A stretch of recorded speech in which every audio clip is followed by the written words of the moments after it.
Crime stats for Sangamon County. Got the latest numbers here with Sangamon County Sheriff Jack Campbell joining us in studio on the WMAY Morning News Feed. I'm Greg Bishop. Sheriff, thanks for taking time. How are you? Absolutely. I'm doing great, Greg. How about you? Good to hear.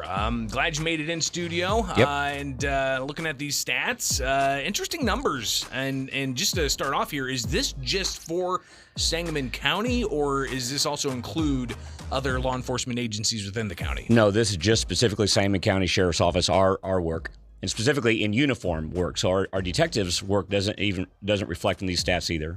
So what kind of work would that be when it comes to the uniform work? You know, if they're making an arrest on the spot, if we get sent to a location of a theft and the deputy makes an arrest on the spot, then that counts in these stats. But if they forward report to the investigations division and they develop a suspect and go get a warrant for the arrest, that actually is not reflected in these stats, just the way our system is set up. Gotcha. So obviously systems change.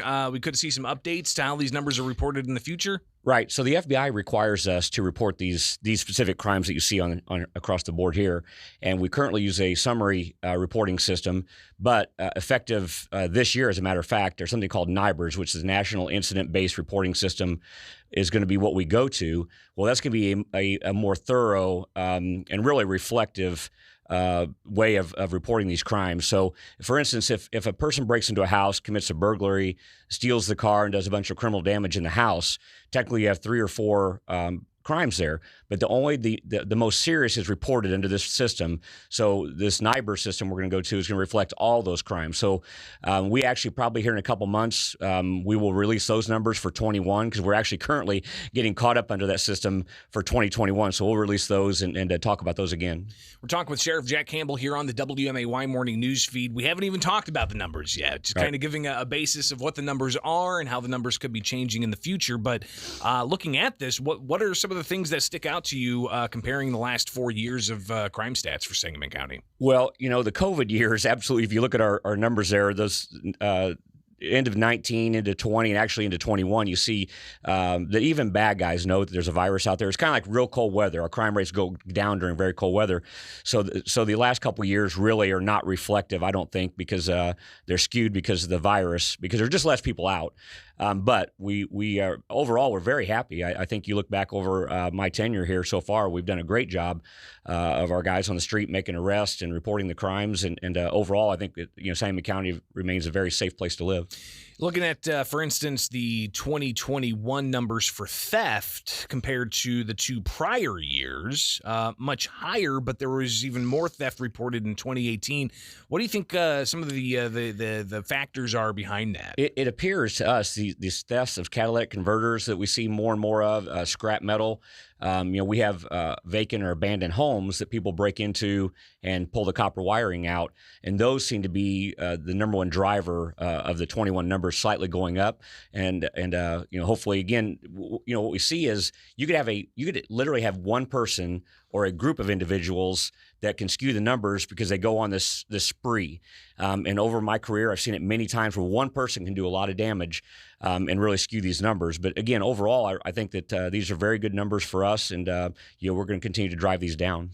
How can the community help with crime fighting, with keeping the eyes out? Because Sangamon County is a pretty big county, a lot of rural areas. Square miles. It's big. A lot of unincorporated areas out there. But if you see it, report it. If you see something suspicious, if a car doesn't belong, we know our rural partners out there knows what cars and vehicles belong in that area. Report it. And oftentimes, I've talked to people at events, and they'll say, "Well, I saw something, but I didn't want to bother you." You're not bothering us. This is what we do for a living. Please call us. Take a picture if you can. Nowadays with the cell phones, take a picture of a car that doesn't belong. If you can, if there's a car parked in a driveway and you can go by and get a picture of the license plate, do that. Do your part and report anything suspicious you see. Something else, too, as part of the stats you put out were arrests. Mm-hmm. And looking at some of that, you've got, for instance, again, the theft, which was a high category for reports of theft. But when it comes to arrests of theft, that dropped dramatically from 2018, 2019 to 2020 and 2021. It sure did. And I can tell you why. We had a record number of retirements in 2021. Wow. We had 10 deputies retire. So if you think about that, it takes me a while to replace them the way our system is set up. We have to send them through a police academy, field train them. Well, at the same time, Greg, we have to have a deputy training that individual. So when we have an opening, I really lose 2 deputies doing that specific job. So our number of arrests are down. But again, this is only reflective of people in uniform. So our detectives are following up on these cases and getting arrest warrants. But overall, I expect in 22 we'll see those arrest numbers go up because we'll be fully staffed and fully trained up. Yeah, and same thing as well, a dramatic drop-off for arrests of aggravated assault and aggravated battery. Quite substantial, from 71 in 2020 to just 7 in 2021. So obviously when people get arrested, Sheriff, they have to go to the jail. Right. This isn't necessarily part of these statistics that your office released, but let's talk about the jail for a bit. Obviously, COVID-19 has had its ups and downs. It's a roller coaster for jails being able to transfer detainees to the state's prisons and so on. What's the current situation like with the Sangamon County Jail when it comes to occupancy and the relation with IDOC? So, we've been over capacity for many, many months now. And in fact, the sheriffs in Illinois had to sue the Department of Corrections to force them to adhere to the statute that requires that we transfer these inmates that have been sentenced. And they just refused to take them, and their excuse was COVID. Well, we have COVID in Sangamon County also, so you're not doing us any good. And we're rated capacity of 314 beds. 2 days ago, I had 366 inmates in there. We've always said that if we're under 350, it's a manageable number, and we've been able to do that. Well, we had 32 that were transferred day before yesterday out to the Department of Corrections. They've been waiting. I've got 10 more of those still ready to go to the Department of Corrections. I've got 7 or 8 that have been declared unfit for trial that the state of Illinois with DHS are not taking these inmates out of our custody. In addition to that, we're partners with our federal government here, and we house many of their inmates that are waiting trial in the federal courthouse, and they've actually moved a few out for us. We keep about 15 to 20 all the time for them, but they came in and moved a few of those out too to give us a little headspace. So we're down to about 320, and that really is a great number for us. So it's much just better. Kind of hovering right around the max capacity. Is right, that right? Right. But again, under 350 is manageable. And I want to add, as a segue, what we were talking about earlier, that we have encouraged, because of COVID, for our deputies and every surrounding agency to give more notices to appear. So when you see these number of arrests down this low, they've been, a lot of them on a misdemeanor theft report or something, they've been giving a notice to appear. So technically they'll have to come in and answer for it. We just take them to jail that day. Again, it's because of COVID and capacity. We're talking with Sangamon County Sheriff Jack Campbell here on the WMAY morning news feed. Of course, the latest crime stats. Can people find this information online?